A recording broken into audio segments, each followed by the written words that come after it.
ខ្ញុំដាក់សម្ពាធខ្លួនឯងខ្ញុំដាក់សម្ពាធថាត្រូវបាន A ត្រូវបាន A បើអត់បាន A ទេ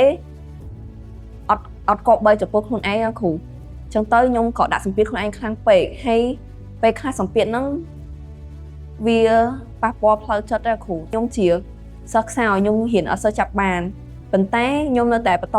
ខិតខំប្រឹងប្រែងបើគេដើរខ្ញុំហត់ខ្ញុំអត់បោះបង់ឯគ្រូទោះជាខ្ញុំបាក់ទឹកចិត្តយ៉ាងណាក៏ដោយក៏ខ្ញុំនៅតែខំប្រឹងបន្តទៅទៀតហើយសង្ឃឹមថាថ្ងៃណាមួយការខិតខំប្រឹងប្រែងរបស់ខ្ញុំនឹងទទួលបានផលផ្លែផ្កាល្អនាងខ្ញុំឈ្មោះសុភ័ក្រ លេន បូមីជាអតីតសិស្ស Startup សាខាទី3ទូបកោកហើយក៏ជាសិស្សនិតេ A នៅសម័យប្រឡង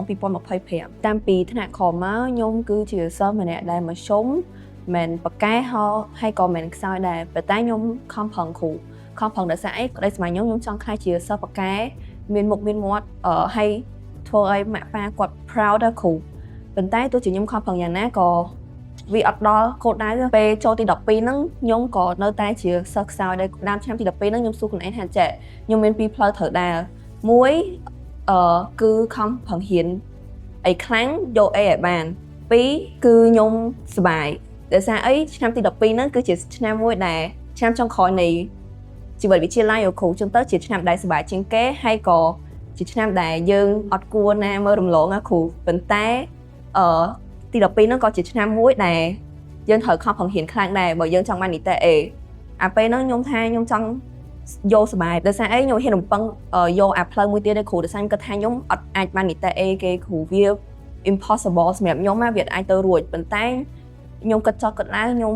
ថាប្រាប់ខ្លួនឯងថាចេះសាក់ខំប្រឹងហ៊ានឲ្យអស់ពីសមត្ថភាពដែលណាខំប្រឹងហ៊ានហើយយើងនៅអត់ចេះទេចុះទៅខ្ញុំក៏ពីដើមឆ្នាំមកខ្ញុំតាំងចិត្តប្រាប់ខ្លួនឯងថាខ្ញុំនឹងខំប្រឹងហ៊ានអីខ្លាំងអត់ខ្វល់ពីការសប្បាយគឺហ៊ានរហូតដើម្បីយក A ឲ្យបានពេលដែលគេហៅខ្ញុំជាសិស្សខ្សោយហ្នឹងគឺជាពាក្យមុនដំបូងគេហើយគឺជាកម្លាំងចិត្តមុនដំបូងគេដែលជំរុញខ្ញុំឲ្យខំប្រឹងហ៊ានខ្លាចជាសិស្សតែ A ដើម្បីឲ្យការគិតរបស់ពួកគាត់គឺពួកគាត់ខុសអ្នកដែលសោះចំអកខ្ញុំគឺមានច្រើនមិនថាមិត្តភ័ក្តិបងប្អូនមួយក៏សាច់ញាតិដែរខ្ញុំអត់តវ៉ាទៅពួកគាត់វិញទេខ្ញុំគិតក្នុងចិត្តថាចង់និយាយអីនិយាយសិននៅប៉ុន្តែចាំមើលពេលថ្ងៃលទ្ធផលបាក់ដប់ចេញមកដឹងគ្នាហើយឧទាហរណ៍ពេលខ្ញុំតែងខ្លួនធ្វើសក់ผ่านមុខអីហ្នឹងអ្នកជុំវិញខ្លួនខ្ញុំមើលមកក្នុងខ្សែភ្នែកមួយគឺគាត់ថាខ្ញុំហ្នឹងអន់ខ្ញុំចិត្តតែងខ្លួនធ្វើសក់ធ្វើកញ្ចក់គាត់ថាការសិក្សារបស់ខ្ញុំគឺខ្សោយប៉ុន្តែខ្ញុំអត់ខ្វល់ពីការគិតរបស់ពួកគាត់ទេគឺចាំតែថ្ងៃប្រកាសលទ្ធផលគឺពួកគាត់ដឹងហើយថាខ្ញុំជាមនុស្សបែបម៉េចមូលហេតុដែលខ្ញុំចូលជ្រើសសាលា Startup គឺដោយសារតែមិត្តភ័ក្តិពេលហ្នឹងវ៉ាកងទី11ត្រូវចូលទី12អញ្ចឹងទៅខ្ញុំក៏អត់ដឹងថាទៅរៀនគួរណាមិត្តភ័ក្តិក៏គាត់ប្រមូលមករៀន Startup ខ្ញុំក៏ចូលតាមគាត់តែពេលចូលមុនដំបូងហ្នឹងខ្ញុំរៀនលេងសើចទេខ្ញុំអត់ពេលហ្នឹងអត់ទាន់ចូលទី10ទី12មែនតើអញ្ចឹងទៅអត់ទាន់ភ័យចឹងទៅក៏រៀនមួយលេងសើចអីចឹងទៅតែពេលតាមឆ្នាំពេលចូលទី12ហ្នឹងគឺខ្ញុំពេលហ្នឹងផ្អាក Startup មួយរយៈហើយខ្ញុំទៅរៀនគួរនៅខាងក្រៅជាគ្រប់មួយមិត្តភ័ក្តិរបស់ខ្ញុំណាពេលទៅរៀនខាងក្រៅហ្នឹងពេលហ្នឹងខ្ញុំចាប់អត់ទាន់ដោយសារអីខ្ញុំសិស្សខ្សោយគ្រូខ្ញុំខ្សោយចឹងគ្រូមិនបញ្យឺតមេរៀនហើយធ្វើឲ្យមិត្តរួមថ្នាក់ដទៃទៀតដែលគាត់យកចាប់បានហ្នឹងគាត់ទៅវាថាគាត់រៀងអន់ចិត្តណាស់ដោយសារអីគាត់ចេះហើយតែខ្ញុំជាអ្នកធ្វើឲ្យពួកគាត់ហ្នឹង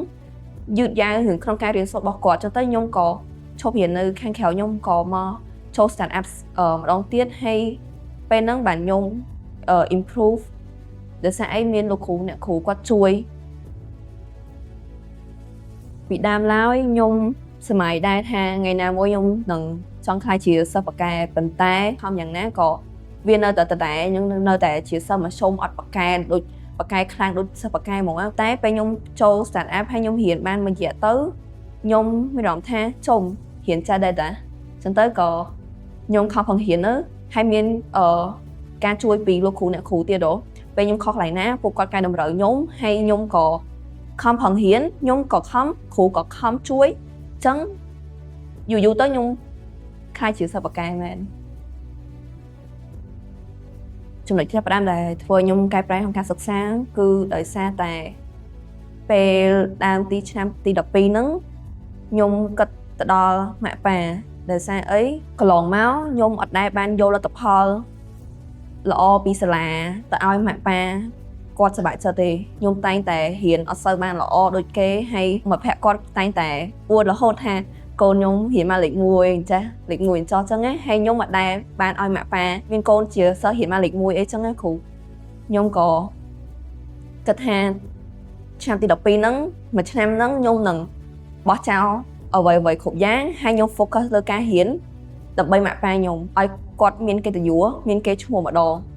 ហើយឲ្យគាត់កុំឲ្យកន្លងមកទី12ហ្នឹងវាអត់ប្រយោជន៍ចាគ្រូដែលគាត់ខំប្រឹងបង់ថ្លៃសាលាផងជួយខ្ញុំទៅរៀនផងហើយខ្ញុំអត់បានអីឲ្យគាត់វិញសោះមកអញ្ចឹងកម្លាំងចិត្តសំខាន់ជាងគេគឺម៉ាក់ប៉ាគ្រូខ្ញុំធ្លាប់ប្រៀបធៀបជាមួយអ្នកក្នុងថ្នាក់រហូតនឹងគ្រូទាំងនៅ start up ហើយនិងនៅសាលារបស់ខ្ញុំភាគច្រើនពួកគាត់អត់សូវឃើញពួកគាត់ខំប្រឹងរៀនទេគ្រូតែពួកគាត់បានបន្ទុកច្រើនជាងខ្ញុំរហូតហើយខ្ញុំអត់សុខចិត្តខ្ញុំក៏ដែលឲ្យខ្លួនឯងថាខំប្រឹងរៀនចឹងដែរតែមកអត់ឈ្នះគេតែវាជាកម្លាំងចិត្តមួយដែលធ្វើឲ្យខ្ញុំនឹងខំប្រឹងរៀនកាន់តែខ្លាំង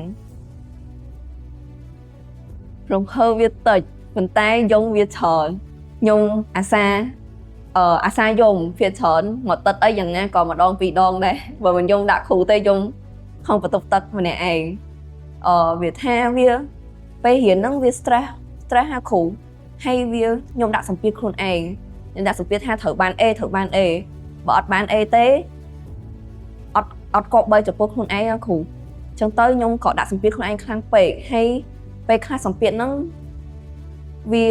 ប៉ះពាល់ផ្លូវចិត្តដែរគ្រូអញ្ចឹងទៅក៏ពេលខ្លះយំរហូតហើយភ័យខ្លាចខ្លួនឯងនឹងអត់បាន A ក្តីរំភើបចំពោះការសិក្សាវិញគឺនៅពេលដែលប្រឡងប្រចាំខែមួយក៏ប្រចាំឆមាសមួយក៏ប្រចាំអាទិត្យអញ្ចឹងណាគ្រូខ្ញុំបានបន្ទូលល្អហើយខ្ញុំឈ្នះសិស្សបកែយើងនិយាយថាយើងឈ្នះសិស្សបកែអញ្ចឹងណាគ្រូអញ្ចឹងមានថាយើងក៏សិស្សបកែដែរអញ្ចឹងក៏សប្បាយចិត្តខ្ញុំជឿជាក់លើខ្លួនឯងនៅពេលដែលខ្ញុំខំប្រឹងរៀនខ្ញុំកាន់តែខំប្រឹងរៀនខ្ញុំកាន់តែជឿជាក់លើខ្លួនឯងខ្ញុំធ្វើលំហាត់កាន់តែច្រើនខ្ញុំកាន់តែជឿជាក់លើខ្លួនឯងខ្ញុំស្ដាប់គ្រូកាន់តែច្រើនខ្ញុំកាន់តែជឿជាក់លើខ្លួនឯងខ្ញុំជឿជាក់ថាបើខ្ញុំនៅតែបន្តប្រឹងប្រែងខំប្រឹងរៀនខំប្រឹងស្ដាប់លោកគ្រូអ្នកគ្រូខ្ញុំនឹងមានលទ្ធផលខ្ញុំកាន់តែល្អប្រសើរជាងនេះដើម្បីកុំឲ្យងាយបាក់ទឹកចិត្តវាជារឿងមួយដែលសាមញ្ញគ្រូណាគេក៏ធ្លាប់បាក់ទឹកចិត្តដែរគ្រូពេលខ្ញុំរៀនគឺខ្ញុំអាសាបាក់ទឹកចិត្តរាល់ថ្ងៃប៉ុន្តែកត្តាដែលខ្ញុំធ្វើខ្ញុំខំប្រឹងតទៀតគឺលទ្ធផលហើយនឹងអនាគតក៏ដល់ម៉ាក់ប៉ាដែលគាត់ខំប្រឹងចិញ្ចឹមខ្ញុំមកពិបាករហូតលុយបង់ថ្លៃសាលា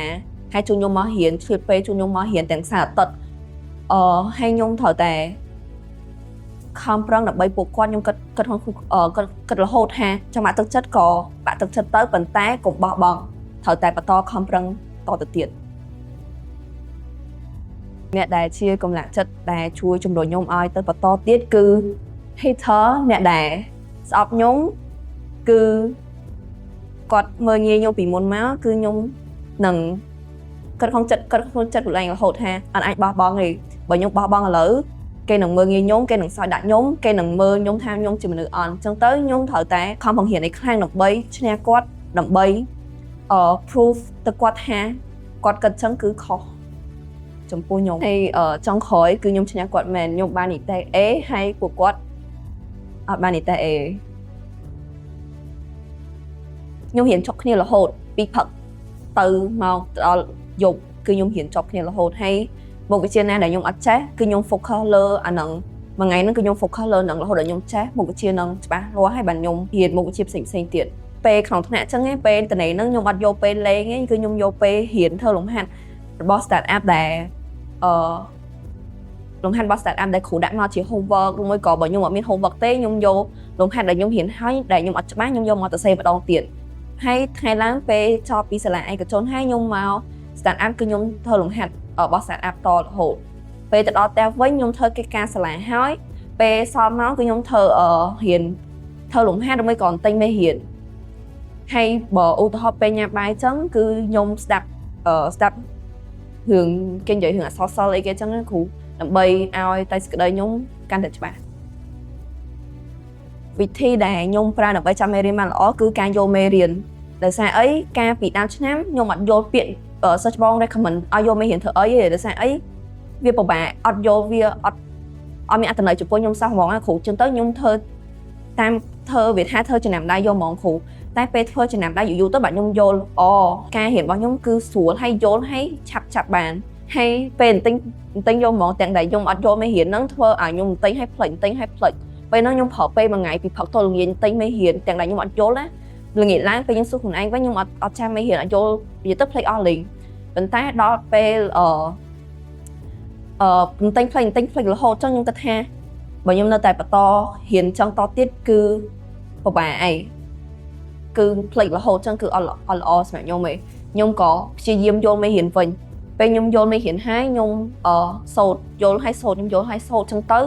ទោះជាខ្ញុំខានសូត្រមេរៀនហ្នឹងមកតិចក៏ខ្ញុំនៅតែចាំមេរៀនហ្នឹងដែរការលំបាកធំបំផុតចំពោះខ្ញុំគឺខ្ញុំជាសិស្សដែលខ្សោយហើយចាប់អត់សូវបានគ្រូភាគច្រើនពេលប្រយោគមេរៀនអញ្ចឹងគ្រូប្រយោគតែ2ដងសិស្សផ្សេងគាត់ចាប់បានហើយគាត់ទៅធ្វើលំហាត់បានហើយតែខ្ញុំត្រូវការគ្រូប្រយោគ3ទៅ4ដងមកខ្ញុំយល់ហើយយល់ហ្នឹងយល់អត់សូវច្បាស់ទៀតវាថាដូចគេដើរតែខ្ញុំហូបអញ្ចឹងណាគ្រូគេប្រឹងបន្តិចតែខ្ញុំត្រូវប្រឹងខ្លាំងខ្ញុំត្រូវទៅផ្ទះសិក្សាបន្ថែមហើយខ្ញុំខំប្រឹងធ្វើលំហាត់អីច្រើនទៅដើម្បីខ្ញុំយល់មេរៀនហ្នឹងប៉ុន្តែបើគេវិញគេស្ដាប់តែម្ដងពីរដងគេយល់ហើយគេអត់ត្រូវការរៀនហត់ដូចខ្ញុំទេគ្រូពេលវាលំបាកចឹងខ្ញុំ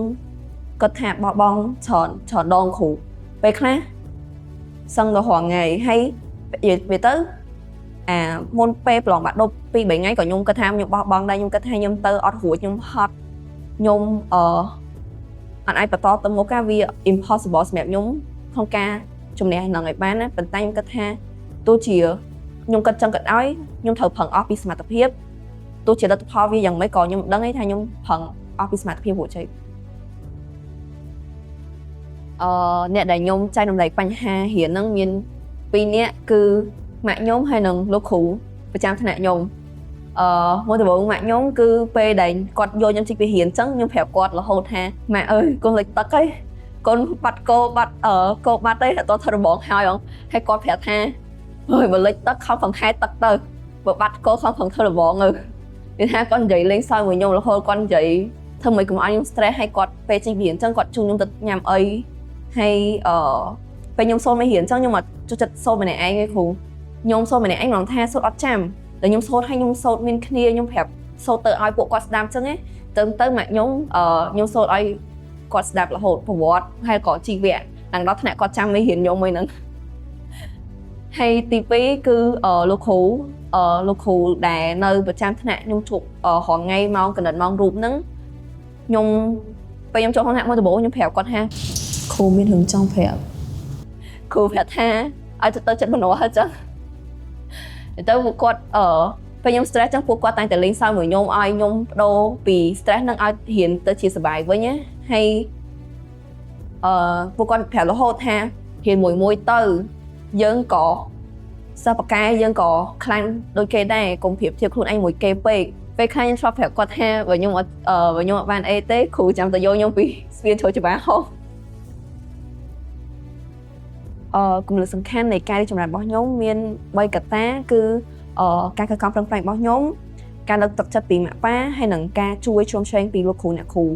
នៅ start up ទី1គឺការខិតខំប្រឹងប្រែងរបស់ខ្ញុំដឹងថាខ្ញុំជាសិស្សខ្សោយខ្ញុំរៀនអត់សូវចាប់បានប៉ុន្តែខ្ញុំនៅតែបន្តខិតខំប្រឹងប្រែងបើគេដើរខ្ញុំហត់ខ្ញុំអត់បោះបង់ឲ្យគ្រូទោះជាខ្ញុំបាក់ទឹកចិត្តយ៉ាងណាក៏ដោយក៏ខ្ញុំនៅតែខំប្រឹងបន្តទៅទៀតហើយសង្ឃឹមថាថ្ងៃណាមួយការខិតខំប្រឹងប្រែងរបស់ខ្ញុំនឹងទទួលបានផលផ្លែផ្កាល្អទី2នោះគឺការលើកទឹកចិត្តពីម៉ាក់ប៉ាគឺពួកគាត់តែងតែលើកទឹកចិត្តខ្ញុំគាត់ប្រាប់ខ្ញុំរហូតថាឲ្យកូនខំប្រឹងរៀនទោះជាលទ្ធផលយ៉ាងណាក៏គាត់នៅតែគ្រប់គ្រងប៉ុន្តែក្នុងចិត្តខ្ញុំគឺខ្ញុំដឹងថាពួកគាត់ចង់ឲ្យខ្ញុំបាននីតិអេហើយខ្ញុំក៏ចង់ផ្ដល់មោទនភាពដល់ពួកគាត់ដែរហើយទី3វិញគឺការជួយពីលោកគ្រូអ្នកគ្រូលោកគ្រូគាត់តែងតែពេលខ្ញុំអត់យល់មេរៀនអញ្ចឹងគាត់តែងតែប្រាប់គាត់អត់កំណាញ់ទេខ្ញុំសួរពេលណាគាត់ប្រាប់ពេលហ្នឹងគាត់ឲ្យគាត់ប្រាប់អ្វីដែលគាត់ ចេះដល់ខ្ញុំហើយវិធីសាស្ត្រល្អៗដើម្បីជួយជោគជ័យខ្ញុំឲ្យកាន់តែទៅដល់គោលដៅមួយទៀតដល់ពេលដែលទទួលបានលទ្ធផលនីតិ A មកថាសប្បាយចិត្តលើសពីការរំពឹងទុកហ្មងវាថាវាដូចប្រៀបដូចជាសុបិនហ្មងណាដូចមិនមែនការពិត2-3ថ្ងៃមុនដំបូងហ្នឹងខ្ញុំគិតថាខ្ញុំយកសពខ្ញុំគិតថាវាមែនតើដល់ពេលយូរទៅបានគិតថាខ្លួនឯងជាសិស្សនីតិ A មែនពេលពីដើមឆ្នាំហ្នឹងខ្ញុំមើលវីដេអូ reaction របស់បងសិស្សច្បងដែលគាត់បាននីតិ A គាត់ថាចេះខ្ញុំគិតខ្លួនឯងថាចេះបើខ្ញុំបាននីតិ A ខ្ញុំនឹងលោតឲ្យស្អាតហើយថតឲ្យស្អាតតែតែមិនអីវាសប្បាយចិត្តពេកអត់បានធៀបខ្លួននៅគ្រូចេញលោតមកឡើងអត់ស្អាតអត់បាន Facebook បណ្ដោយពេលហ្នឹងខ្ញុំទៅស្ដាប់លទ្ធផលនៅមណ្ឌលហើយពេលលឺទៅ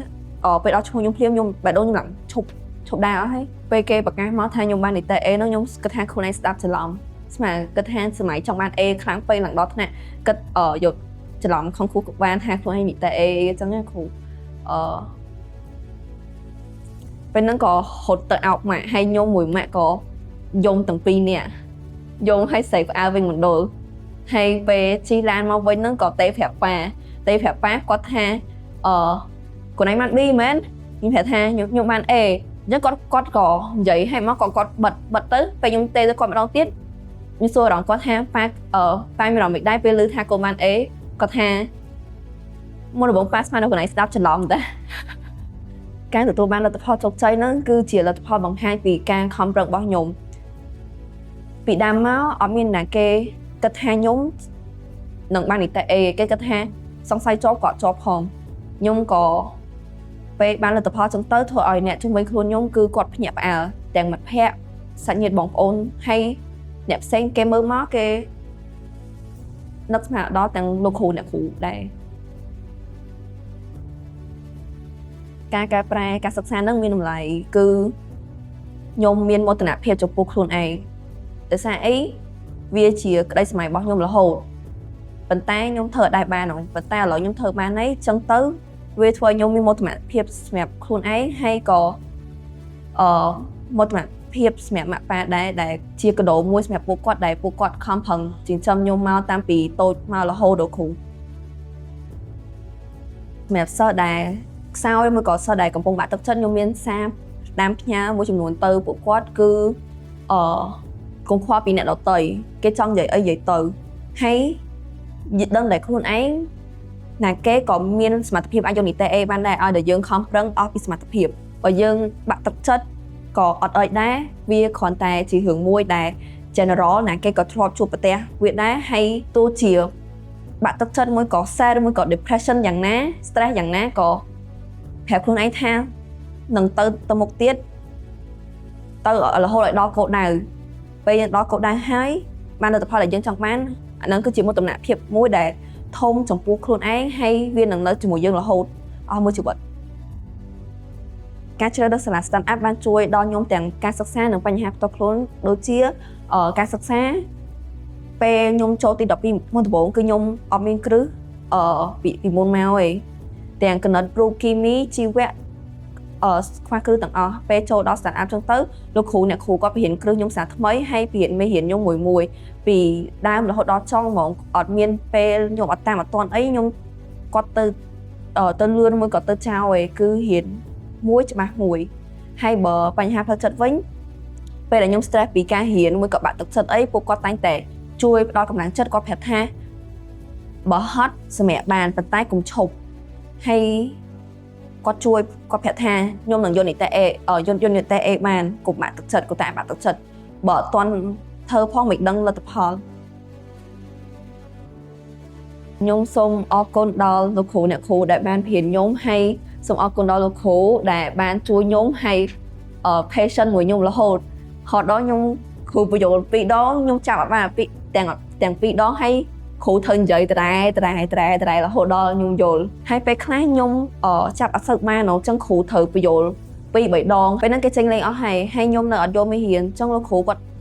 មកចេញលេងហ្នឹងគាត់នៅបញ្យល់ខ្ញុំរហូតដល់ខ្ញុំយល់គឺគាត់បោះបង់ពេលវេលាផ្ទាល់ខ្លួនរបស់គាត់ពេលដែលគាត់សម្រាប់គាត់យកមករៀនខ្ញុំរហូតដល់ខ្ញុំយល់ខ្ញុំចេះហើយគាត់អត់ចង់បានវិញអីគេវិញពីខ្ញុំទេគឺក្រៅពីលទ្ធផលល្អហើយខ្ញុំជោគជ័យក្នុងការប្រឡងបាក់ឌុប